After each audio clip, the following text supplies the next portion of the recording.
सन 1906 को जन्मा एक बालक, आंखों पर चमक, सुंदर मुख। बालक कमजोर होते हुए भी सुंदर था और फिर परिवार के द्वारा एक नाम दिया गया जो था चंद्रशेखर आज़ाद। और हमारे देश के कई गांवों में यह विश्वास था कि अगर बच्चे को शेर का मांस खिलाया जाए तो वह बड़ा होकर शेर ही बनता है। इसी धारणा के अनुसार चंद्रशेखर आज़ाद को भी शेर का मांस खिलाया गया। वक्त का पहिया धीरे धीरे गुजरता रहा और आज़ाद 8-9 साल का हो गया, लेकिन चंद्रशेखर अपनी वीरता का परिचय देने लगे। जब आज़ाद काशी में पढ़ रहे थे तो उनके भाई सुखदेव पोस्टमैन बन गए और 2 साल नौकरी करने के पश्चात उनके भाई की मृत्यु हो गई और इस बात का पता चंद्रशेखर को नहीं था।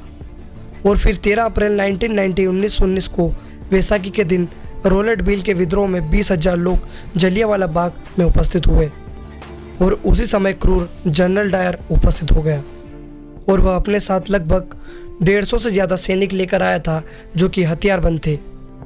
फिर थोड़ी ही देर में जनरल डायर के आदेश पर 150 सैनिकों ने अंधाधुंध गोलियां चलाई और इस नरसंहार को देखकर आज़ाद का भी खून खौल उठा और उनके अंदर बदले का भाव जाग उठा।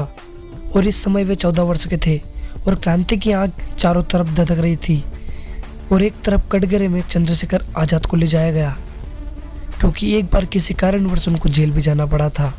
फिर वहाँ के मजिस्ट्रेट ने नवयुवक से पूछा, यानी कि चंद्रशेखर आज़ाद से पूछा, ए लड़के तुम्हारा नाम क्या है? फिर चंद्रशेखर ने निडर स्वर में जवाब दिया, आज़ाद। मजिस्ट्रेट ने फिर पूछा, पिता का नाम क्या है? आज़ाद ने फिर बताया, स्वतंत्रता। मजिस्ट्रेट ने अपने प्रश्नों का उत्तर ललकारती आवाज़ में सुनकर दंग रह गया। फिर मजिस्ट्रेट ने तीसरा प्रश्न किया, तुम्हारा घर कहाँ है? फिर आज़ाद का स्वर उसी आवाज़ में आया, जेल खाना। इन उत्तरों को सुनकर मजिस्ट्रेट बुरी तरह से गुस्से में जलकर भून उठा था। फिर उसने आज़ाद को 15 बेतों का कठोर दंड दे दिया। एक बार फिर जेलर कड़का 2 जल्लाद ने पूरी सख्ती से बेत लहराया। बेत की आवाज़ के बाद फिर एक आवाज़ आई, भारत माता की जय। पीठ से चमड़ी उधड़कर लटक गई और खून बहने लगा। घावों से मांस निकल गया, लेकिन आज़ादी का मतवाला शांत था। हर पल और हर बेत के बाद आवाज़ आती थी, भारत माता की जय, इंकलाब जिंदाबाद। वातावरण नारों के गूंज से पूरी तरह डूब चुका था।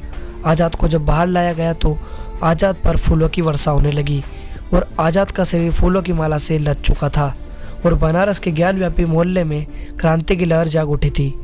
और जैसे ही उनके दर्शन पाते ही पूरा मोहल्ला और शहर एक ही आवाज़ दोहराता, आज़ाद की जय, आज़ाद की जय और सिर्फ आज़ाद की जय।